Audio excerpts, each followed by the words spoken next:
Tervetuloa Keudan virtuaalipanimon laitteistoesittelyyn.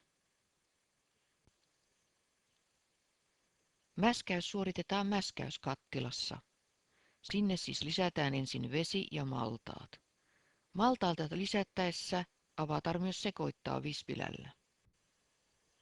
Mäskäyskattilan kansi avataan täältä alaosasta.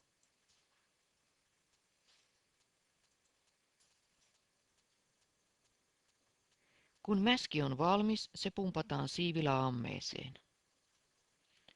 Mäskäyskattilan ja siivilä-ammeen välissä on ohjauspaneeli.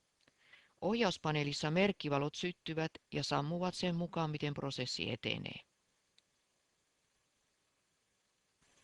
Itse ohjaus suoritetaan kuitenkin HUDin kautta, joka on vasemmassa ylänurkassa. Täältä käynnistetään hiiren klikkauksella esimerkiksi pumput ja lämmitystehot. Käyttäjälle tulee näytölle ohjeita, kuten tässä neuvotaan sulkemaan mäskikattilan kansi.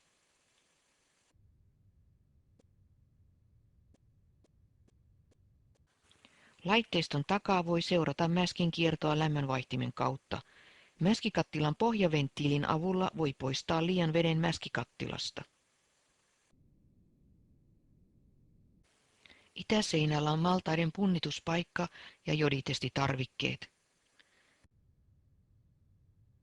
Simulaation etenemistä voi seurata lämpötilakäyrästä. Simulaatio aloitetaan painamalla Aloita-painiketta. Tämän jälkeen HUDin alle ilmestyy mäskikattilan pinnankorkeuden osoitus. Simulaation voi keskeyttää Keskeytä-painikkeesta.